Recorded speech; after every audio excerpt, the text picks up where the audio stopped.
know this race is going to be a close one, and it's more likely that we won't know who the winner is until tomorrow night. So when will the race get called? Well, we want to go live to our Joe St. George. And Joe, how do networks make the call?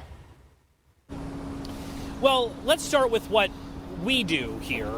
We've partnered with an organization called Decision Desk HQ, who are employing hundreds of people to look at election numbers as they come in real time Tuesday night.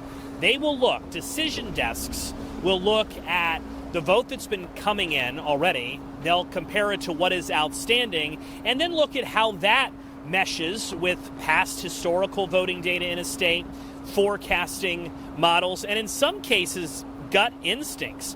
What you should know at home is that the anchors that you see on TV during election night coverage, the correspondents at the big rallies, they're not the ones projecting results. Decision desks, oftentimes in big rooms that don't have TV cameras in them, that's where the information is being decided. As far as the results themselves, remember, the actual results, the official certified results, that doesn't happen for several days or several weeks after election. But these decision desks, these projections that happen Tuesday night, they are based off of unofficial results. Now, as far as when we could get a call, look, there's two ways of thinking. It's so close. The pessimistic view would be this could be weeks. The Supreme Court could be involved.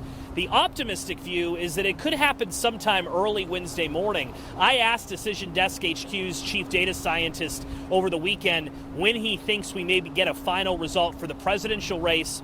He suspected that there's a 50-50 shot it happens between 12 a.m. Eastern time and 4 a.m. Eastern time on Wednesday morning, just in time for this morning's show.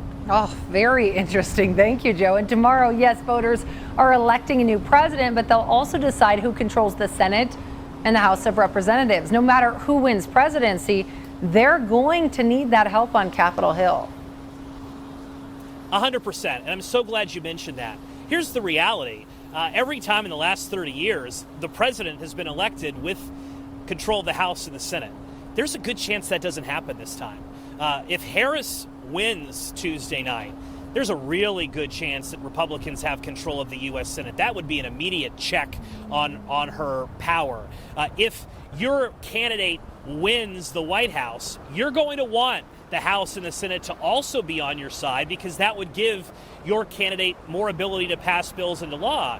If your candidate doesn't win the White House, you desperately want your party to have the Senate or the House to have a check on the power of the presidency. In Colorado, there are some really compelling, competitive House races going on.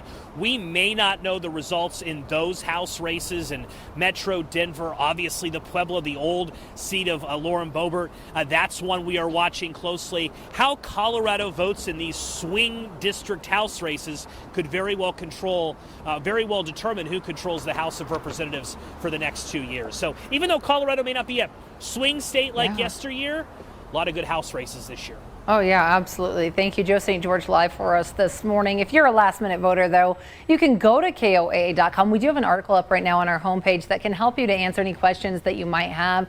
And we also right there have that complete list of ballot drop-off locations. They're spread throughout our state, so no matter where you live, you can find one pretty close to you.